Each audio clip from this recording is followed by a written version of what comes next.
அனைவருக்கும் வணக்கம். ஒரு கடந்த 14ஆம் தேதி பார்த்திங்கன்னா, நம்ம டிஆர்பியால் ஒரு நோட்டிஃபிகேஷன் விட்டாங்க. அதாவது தமிழ்நாடு டீச்சர்ஸ் ரெக்ரூட்மெண்ட் போர்ட்லேருந்து பார்த்திங்கன்னா, இந்த ஆர்ட்ஸ் அண்ட் சயின்ஸ் காலேஜுக்கான ஒரு நோட்டிஃபிகேஷன் விட்டாங்க. அந்த நோட்டிஃபிகேஷன் விட்டதுலேருந்தே சரி, நம்ம எல்லாருக்குமே ஒரு மனக்குழப்பம். இது என்ன உண்மையிலே விட்டுருக்குறாங்களா? இந்த தேர்வானது நடைபெறுமா பெறாதா அப்படின்னு சொல்லிட்டு ஒரு நிறைய பேர் எனக்கு இந்த குழப்பத்திலேயே இருக்கிறோம். ஏன்னா இது தொடர்பான வழக்குகள் நீதிமன்றத்தில் இருந்துச்சு அப்படின்னு சொல்லிட்டு நம்ம இதுக்கு முன்னாடியே நிறைய சொல்லியிருந்தாங்க. சரி, அந்த நீதிமன்ற வழக்குகள்லாம் தள்ளுபடி ஆயிடுச்சா?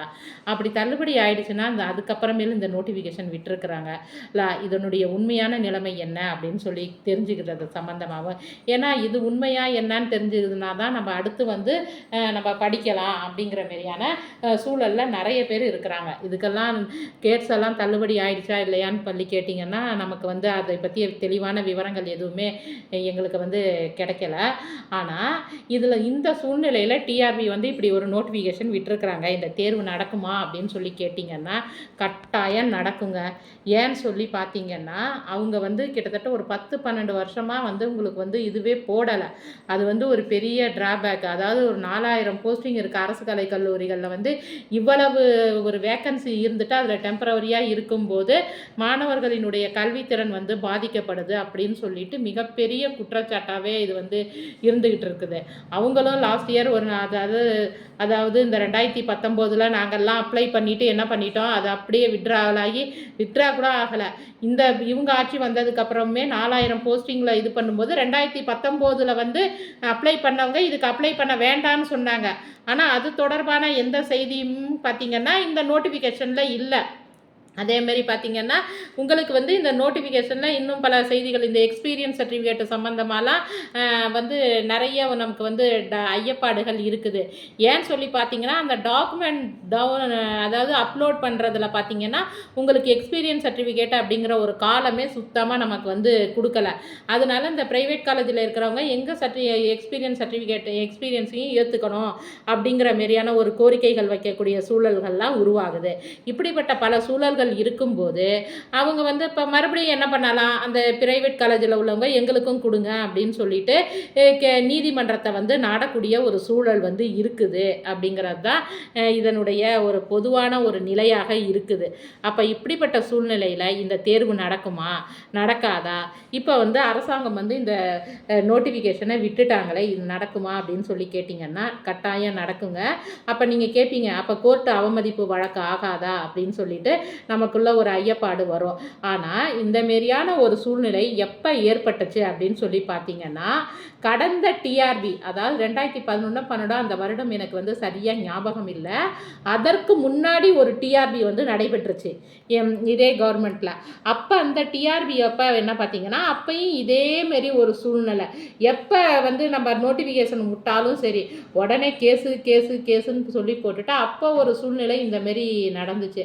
அப்போ என்ன பண்ணாங்க அப்படின்னு சொல்லி பார்த்தீங்கன்னா, நம்ம திரும்ப ஒரு கேஸ், எனக்கு அதனுடைய ஃபுல் டீட்டெயில் தெரியலை. எனக்கும் உங்களை மாரி செவிவழி செய்தி தான்.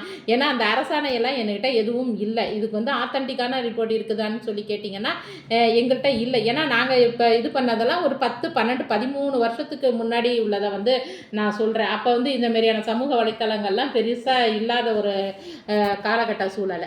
அப்பையும் இதே மாதிரி பார்த்திங்கன்னா உங்களுக்கு நிறைய என்ன போட்டாங்க அப்படின்னு சொல்லி பார்த்திங்கன்னா, கேசஸ் போட்டுக்கிட்டு இருக்கும்போது நாங்கள் இப்போ இந்தமாரி கட்டாயம் நாங்கள் போஸ்டிங்கே போட்டே ஆகணும், அதனால் எங்களுடைய மாணவர்களினுடைய கல்வித்திறன் பாதிக்குது அப்படின்னு சொல்லிட்டு பாதிக்குங்கிறத, அதாவது மாணவர்களினுடைய கல்வித்திறன் பாதிக்குது அப்படிங்கிறத எடுத்து சொல்லி பார்த்திங்கன்னா போஸ்டிங் போட்டாங்க.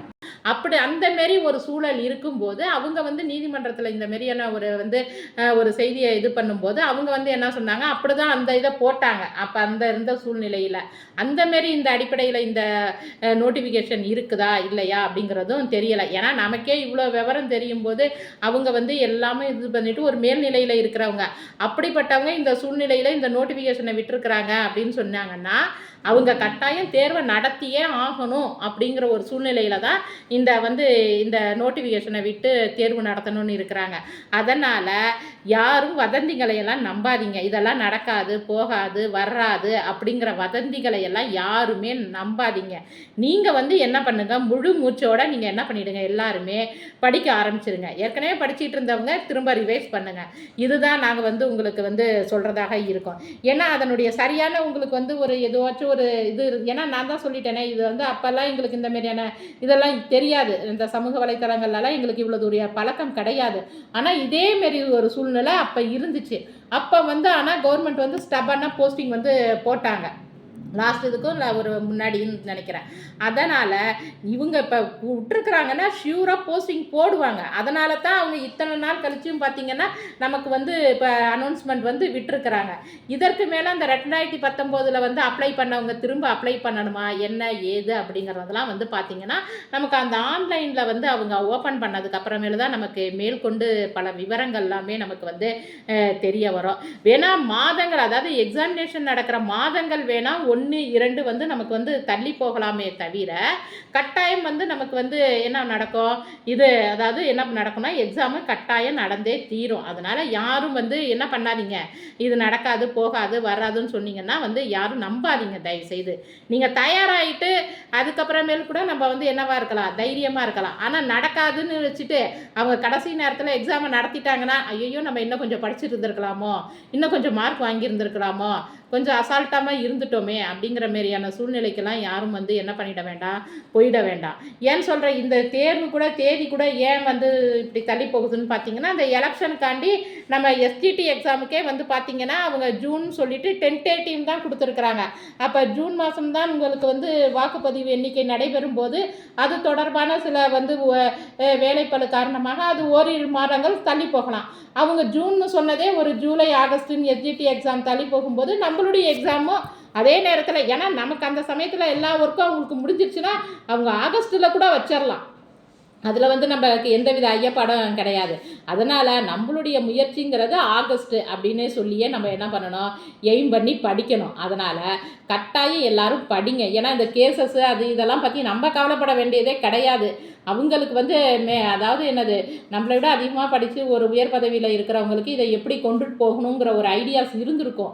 அது இல்லாமல் அவங்க என்ன பண்ணியிருக்க மாட்டாங்கன்னா இந்தமாரி ஒரு நோட்டிஃபிகேஷன் மறுபடியும் விட்டு இருக்க மாட்டாங்க. ஆனால் சில பேர், நிறைய பேர் என்ன பண்ணுறாங்க, மறுபடியும் கேஸ் விழுமா, மறுபடியும் இந்த தேர்வுகள் தள்ளி போகுமா அப்படிங்கிறது மாரியெல்லாம் நிறைய இது பண்ணுது. ஆனால் இதேமாரி பாருங்கள், இந்த யூஜிடிஆர்பி இப்போ இந்த யூஜிடிஆர்பி எக்ஸாம் நடந்தப்போ கூட பாருங்கள், நிறைய பேர் என்ன பண்ணாங்க, கேஸ் போட்டால் அந்த நிப்பாட்டிடலாம் அப்படிங்கிற மாரியெல்லாம் நிறைய நடந்தது. ஆனால் யூஜிடிஆர்பி எக்ஸாம் என்ன பண்ணுச்சு, நடந்தே தீர்ந்துச்சு.